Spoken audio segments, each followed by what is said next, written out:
So tonight, first we heard the songs of revival. Representative Ford, Senator Ford, as Bernice Reagan used to say, we sing together, we become one person instead of many. We heard the great prayer and the prophetic words of the rabbi tonight. Welcome into this tremendous church that says on the outside, we are all family. It doesn't say if you're straight, if you're gay, it says just we. Then we saw a video of lament. For Sister Simone's with Nuns in the Bus reminds us that real hope is not about being happy, but real hope must come up out of lament. The prophetic imagination must be born in the midst of prophetic tribulation. Then we heard Dr. Forbes let us know what revival was and is, and how you cannot in revival have it without truth. And revival is about those of us who believe once again being revived, because if we're not revived, we can't win others to the movement. It is, in fact, about us deciding on which side we'll be. And then, all over the nation tonight and in this room, you've created a sanctuary, a space where some sisters said we could be human for a moment and listen to one another and not just talk about numbers and policy, but put a face on those policies. So now as we come here tonight, the question is, where do we go from here? What do we do from here? The Bible over in Ezekiel chapter 36 says, I will put in you a new heart. Take out a heart of stone. When you look at that particular text, Dr. Forbes, you really don't understand that prophetic hope of Ezekiel about a new heart without looking at where the heart was in Ezekiel 22. The heart of the nation, at least among some at that time, had become so bad that Ezekiel described political leaders who simply wanted power for power's sake. He said they had lost the heart of humans and had begun to exercise the heart of wolves. Rabies-infested wolves, the text suggests, who were devouring the people, eating women and children and the poor by their policies, making prey of them. And in the midst of that, God told Ezekiel to let the people know, I'm going to give you a new heart. Not a heart with animalistic natures to destroy survival of the fittest, but a new heart. Then Jesus, over in the New Testament, once was telling a story, and he said, you know, wherever your treasure is, that's where your heart is, or wherever your heart is, that's where your treasure is. We are recognizing in this revival, this call to revival, that all over America we need God, if you will, and us working with God, as Bishop Tutu says, becoming partners with God in a great enterprise, and that is to revive our hearts again. You know, I went to seminary, I went to North Carolina Central and Duke and other places, but I first learned about heart and hope from my grandmother, who barely finished the 4th grade, grew up during the Depression. And at one time, someone offered to buy my father and her and his brother on the black market because things were so bad. And they said to her, Miss Miller, if you'll sell them, you'll have some money. And Miss Miller said, how can I sell them? They're in my heart. She raised those boys in spite of all, losing her husband and two of them in the middle of the Depression. As my grandmother grew and as I grew up, I used to watch her on Sunday mornings, and sometimes she would get up on Sunday morning. She'd put an old apron on that had 3 pockets. And in one pocket, she'd put some anointing oil. In another pocket, she'd put a prayer cloth. In another pocket, she would put a piece of money on a safety pin. Or she'd put some dust rags in there and then put the money with the safety pin up here. Sisters, you know what I'm talking about. And Brother Egypt, I heard you because my grandmama knew you had to do more than prayer if you really had God and love in your heart. And so she would leave on Sunday mornings, and sometimes I would ask her, Grandmother, where are you going? She'd say, I'm going to Hope Somebody. Back then you didn't correct old folk.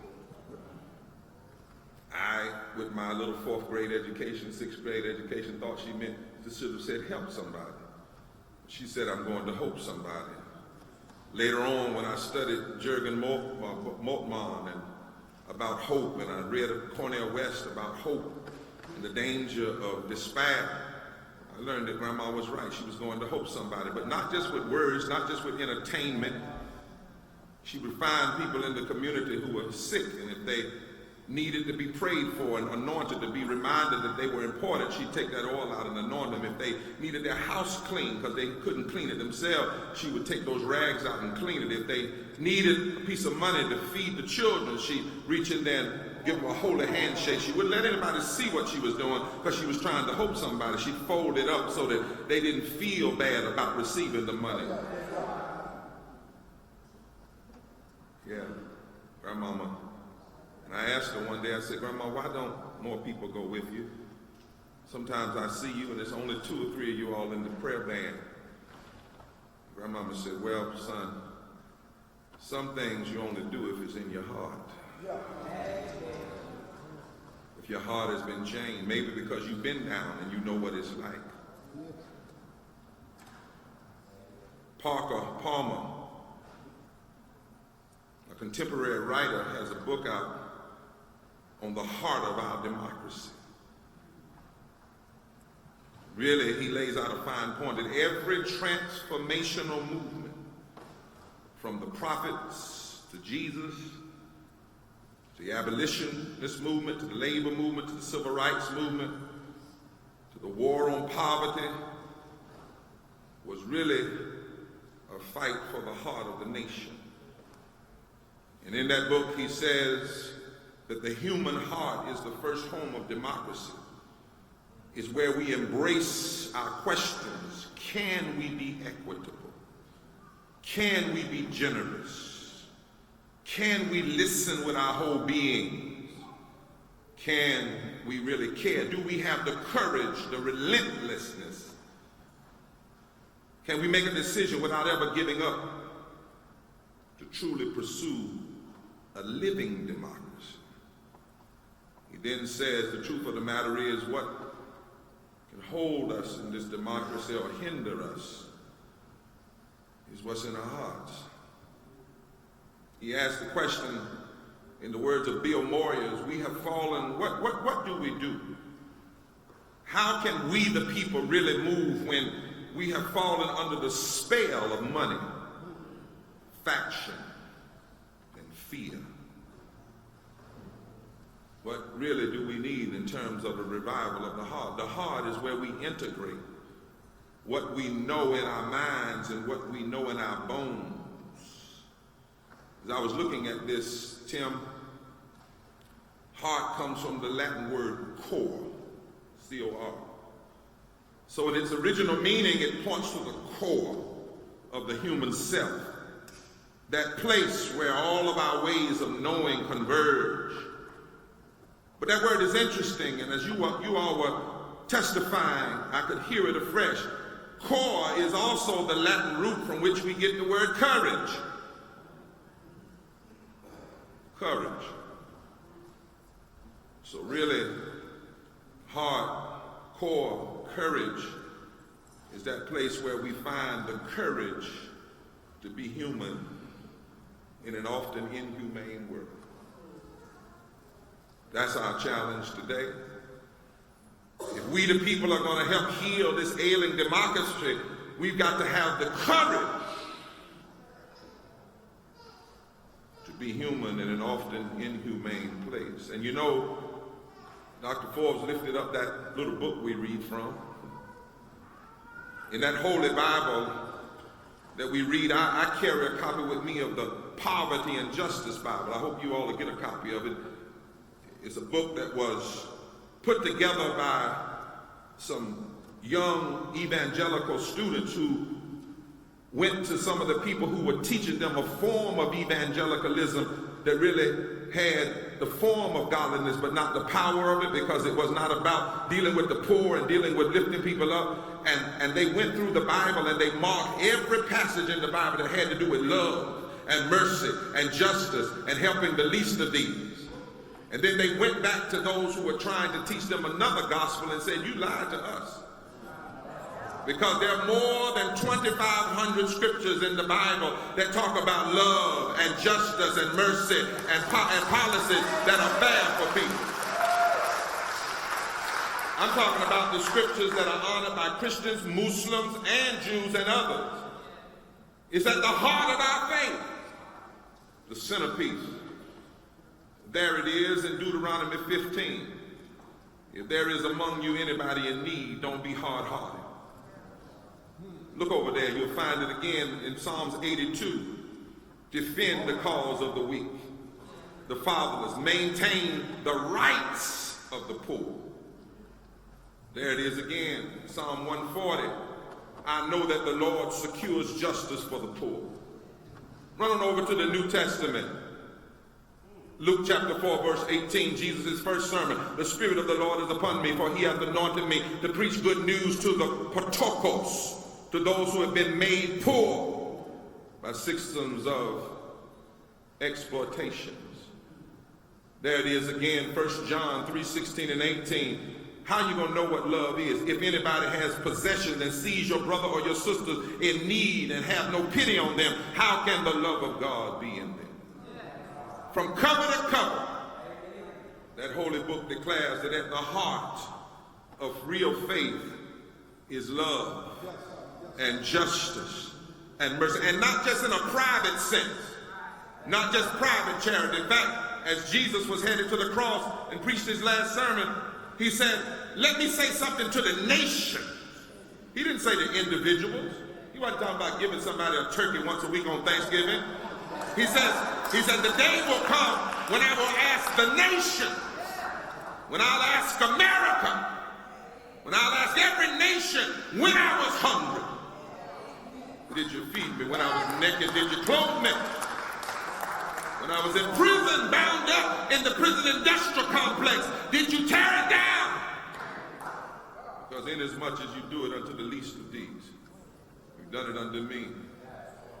Dr. King once said the reason he was marching in the heart of Dixie, he was going to do it until Dixie got a heart.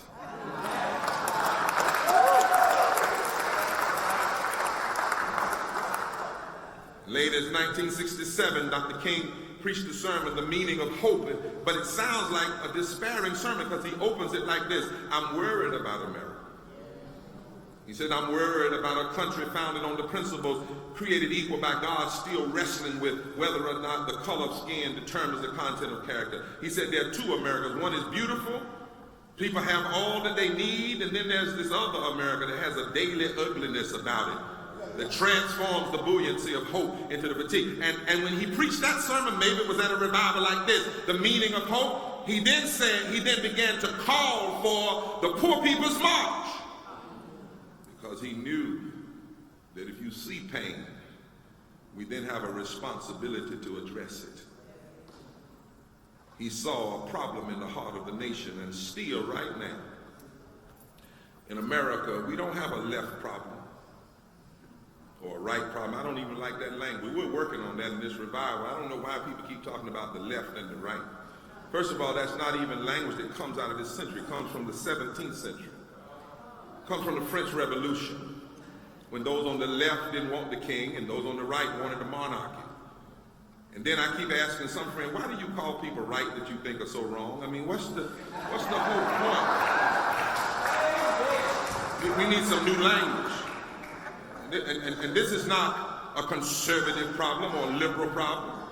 You know, how can you be conservative when you liberally forget everything that's in the Constitution?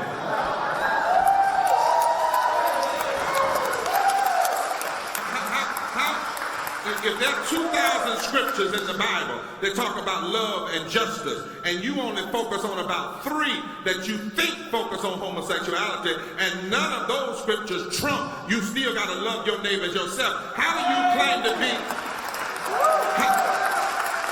How do you claim to be a conservative Christian or a conservative person when you're not even conserving the essence of what religious values are all about?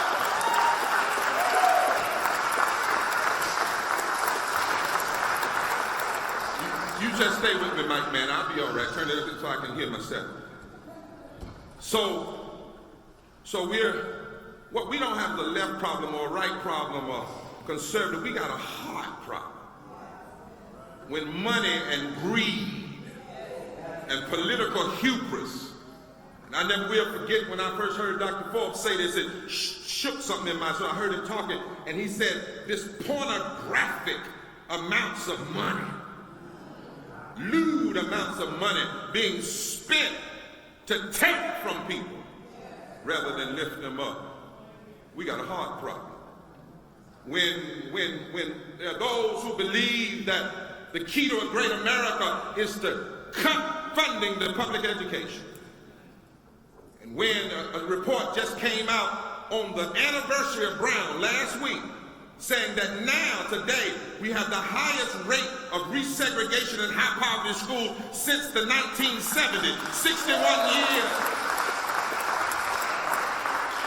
where the kind of education you receive today is more likely to correspond with the money your parents make and the color of your skin. We have a heart problem.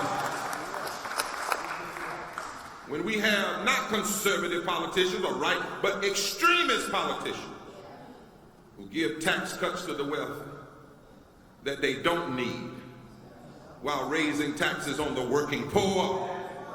We got a hard problem, and I declare that's why they're not even Republicans. No, don't get locked, don't lock up like that. I know some good Republicans. My granddaddy was one, and I know some tricky Democrats. We got some down in North Carolina. Don't get mixed up. But my point is, see, Teddy Roosevelt was a Republican, but Teddy Roosevelt wanted universal health care.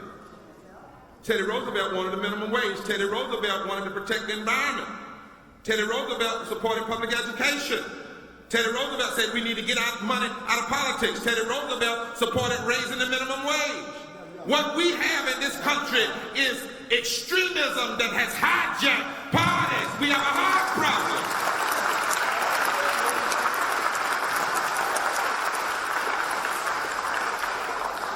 We live in a country where 400 families make $97,000 an hour, while we are arresting people who are fighting for 15.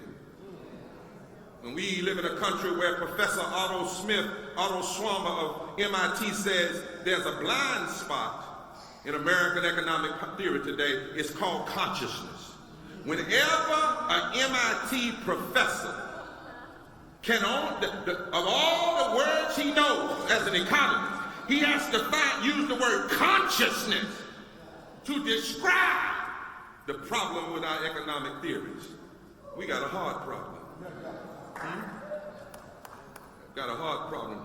We got a hard problem when we're the richest nation on earth right now, the richest nation ever. We have more poor people than any other moment in our history. It's been a problem we've been dealing with ever since we ended the shortest war America has ever fought, and that's the war on poverty. And what's sad about that is, especially in the South, down here in North Carolina, Virginia, and Georgia, down here in the South, the poorest counties in this country are in so-called red states and red counties, Senator. Think about that. The poorest are represented by politicians who are the most ardent against the very programs that help the poor. You got 8 million more poor white people than black. You got 5 million more poor white people than Latino. But because of the witchcraft and demonization of racism, you have people all over the South, some in the Rust Belt and the Midwest, that will vote against their own self-interest. Because this witchcraft and this demon of racism will trump common sense.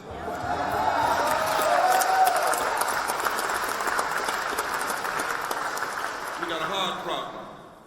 More people are dying every year from poverty than from cancer, heart attack, and strokes. We have a hard problem when Robert F. Kennedy Jr.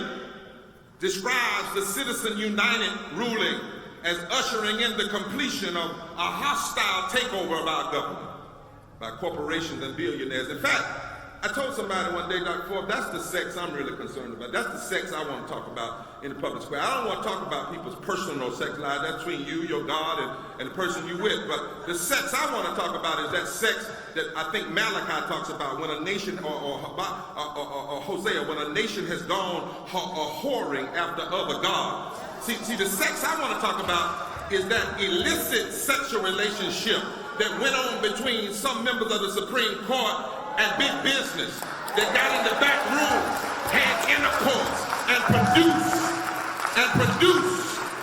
Citizens United. That's the sex I want to talk about. We got a hard problem. We got a hard problem when right here in Georgia, 650,000 people are not getting health care simply because you still got people down here in North Carolina, South Carolina, and other places who don't like the fact that there are little black girls having pajama parties in the White House. You get my drift? That's the only reason. That's the only reason you can be against Medicaid expansion. You can't be against it because it's going to cost the state too much, because the money's already there. You can't be against it because it's going to hurt jobs, because every state that has accepted it has increased their jobs. You can't be against it because it hurts revenue, because every state that accepted Medicaid expansion increased revenue. And you can't be against it because you follow Jesus, because if Jesus did anything, he set up free health clinics everywhere else.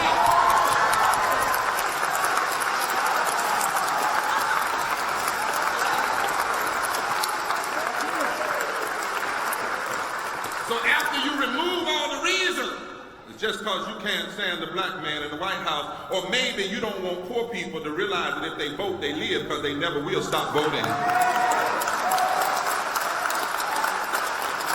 got a hard problem when persons will say they are pro-life, but you won't accept Medicaid expansion, knowing that for every 500,000 people that you deny, 2,800 people die. That means 4,000 people have died in Georgia since 2013, not because God called them home, but because a governor and a legislature would not sign Medicaid expansion.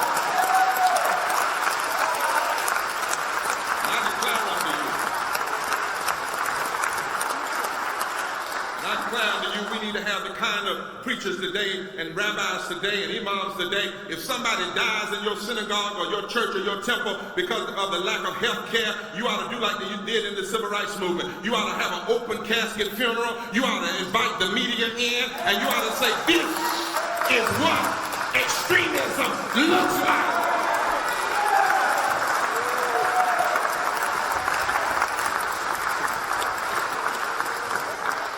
24 states have denied Medicaid expansion, most in the South, most in the Midwest, 8 million people, working poor people. Most of them are hurt or white, but 6 out of 10 black people live in the states that were denied. And the way they talk about it, their criticism of it is they use the code word, the new code word for race is entitlement reform and tax cuts. You see, and you're talking about people that work food service, maintenance jobs, transportation, child care, personal care such as barbers, health care support, home aides, nursing assistants, people who care for our health but can't even afford it themselves. You're even talking about veterans.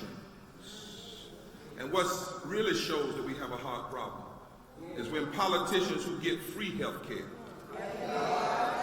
just because they got elected then do not want the people who elected them to have the same health care that they have. That's a hard problem.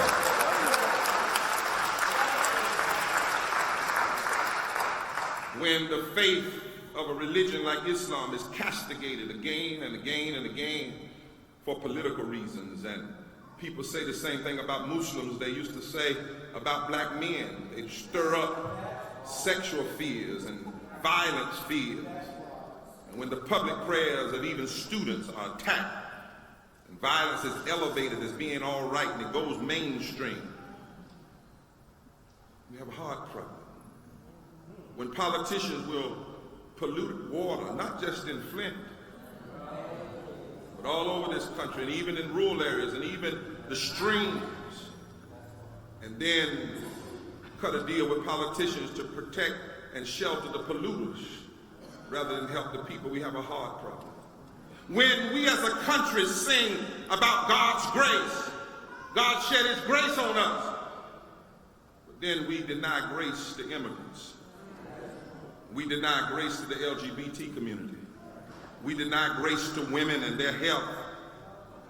When we have 5% of the world's population, 25% of the world's prisoners, when our criminal justice system can be described accurately as the new Jim Crow, or as James Cone says, the lynching tree. We got a hard problem. When we see executions on the spot, on TV, on video of 12-year-old Tamir Rice, or a black man named Walter Scott being shot 8 times while running, another one choked to death, and we got this Sly as a Fox TV station that suggests that when people are talking about Black Lives Matter, that somehow they are anti-police. When in fact, we're not anti-police, we're anti-executioners.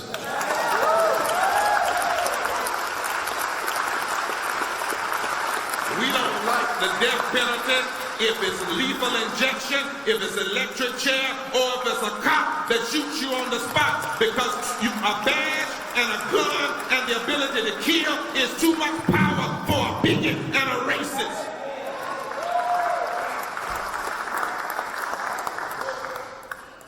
We got a hard problem. When 50 years after Selma, after Bloody Sunday, after sacrifices, after the death, we have less voting power protections today than we had in 1965. That ought to shame us as a nation.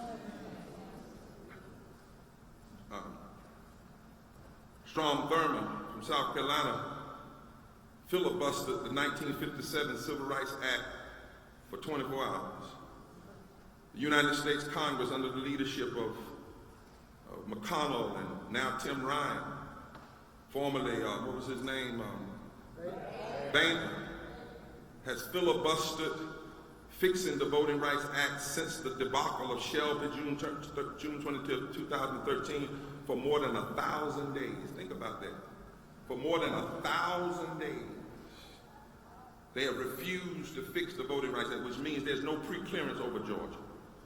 There's no pre-clearance over South Carolina. There's no pre-clearance over North Carolina. At the very time that if you register 60% of African-American voters in the South and 11 southern states, and they vote at a rate of 60%, and they hook up with Latinos and progressive whites, you fundamentally change the electorate. At the very time that we have more electoral potential, we have less voting protection. And don't be mistaken, folk understand what they're doing. This is not unintentional. See, you got to understand the reason why we came through the South with this revival first is in the 11 former Confederate states, Virginia, South Carolina, Georgia, Tennessee, Mississippi, Alabama, Florida.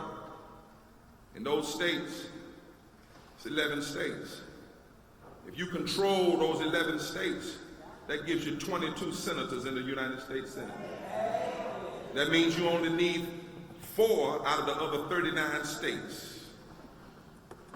You get 131 members of the United States House of Representatives, which means that's 31% of the United States House of Representatives, which means you only need 20% from the other 39 states. That means 11 governors who control boards of election and 11 legislatures that can block living wages and block money for public education. The lack of voter protection is about keeping a stranglehold on the nation. Because if you lock up the South, you lock up the nation. And they know that God has fixed it so that hands that pick cotton and hands that pick cucumber, brown hands, and white hands can now hook together and change the solid South.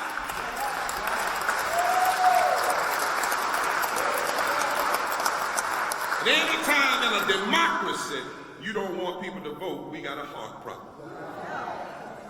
And so we have this heart problem. That's why we have to have a revival. We got to have a revival of our deepest moral values with courage and commitment that we'll not turn back. We've got to have a movement now. And for the sake of love and justice, the truth is we need a heart fixing. We need a soul regulating.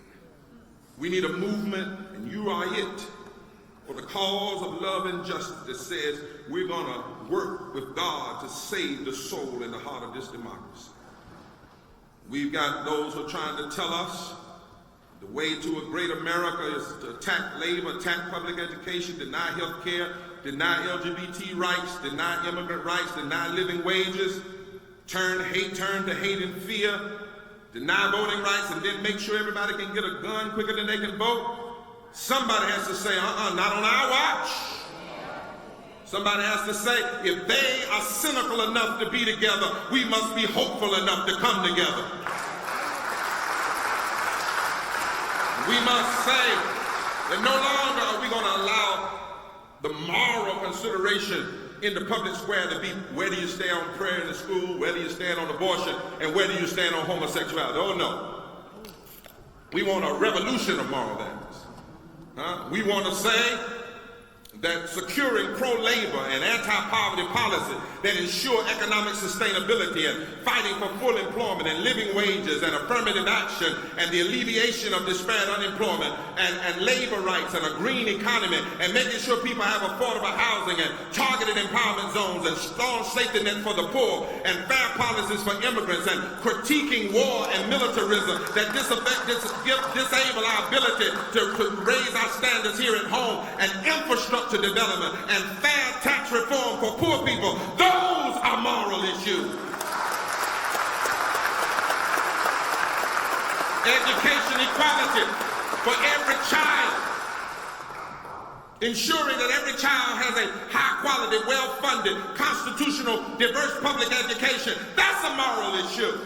Health care for all, beginning with the Affordable Care Act, but eventually getting to universal health care and protecting Medicare and Medicaid and Social Security and protecting the environment.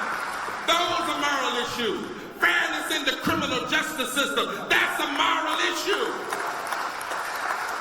And protecting voting rights and civil rights and women's rights and LGBTQ rights and labor rights and holding on to the principle of equal protection under the law, those are moral issues. And we must begin to demand, Dr. Johnson, that those issues take the forefront in the public square.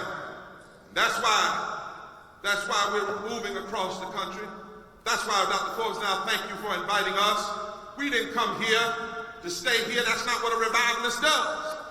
A revivalist comes in town to just encourage those that are already there. And then you move on to another town. And so that's why we're here, because we know that way down in your heart, there's somebody in this room that still believes in justice. There's somebody listening to this video tonight that still believes in justice. We come by to join with you to announce to America that just like God in Ezekiel's day was putting in new hearts, God's still able to put in a new heart today. Down in our heart, anybody believe in your heart that right can still win? That justice can still be mobilized? That meanness can be neutralized? That the beloved community can be actualized? Yes! I'm an old country preacher, but I still believe that we can have a heart fixing and a soul regulation. We must have a heart of love to believe even in the transformation of our adversaries. Yes, the heart of our democracy can be revived. You know how I know? I know it from the medical field. They tell me, my friends in the medical field, that when the heart stops, it's called in medical science myocardial infarction or sudden cardiac arrest. And they tell me, Dr. Forbes and Tim, that when you have a heart attack, something dies in the heart. It's dangerous to mess with the heart. Because if you mess with the heart, everything stops working. Your feet won't work. Your mind gets confused. Your body starts to tremble. But then those in the medical field tell me that even if you have a heart attack and something dies, if somebody has a defibrillator, y'all hear what I'm saying?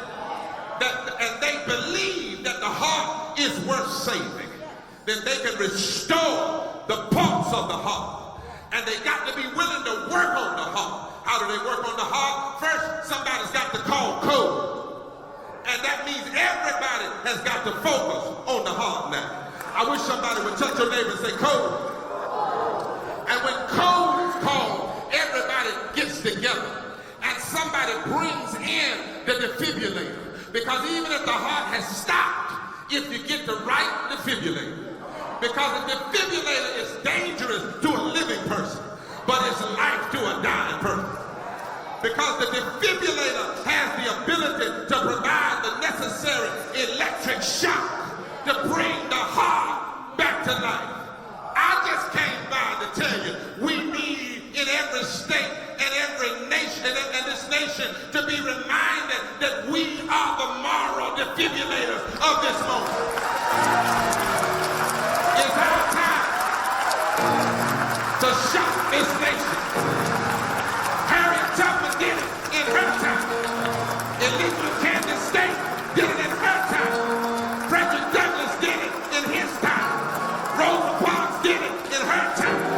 Rabbi Heschel did it in his time. Martin King did it in his time. But it's time for us to call code. We are the moral and social and political defibrillators of our time. Touch your neighbors and it's time to shock this nation with the electricity of love, of justice, and mercy. We need to shock this nation until the heart is revived. Pray and shock this nation. Preach and shock this nation. Protest and shock this nation.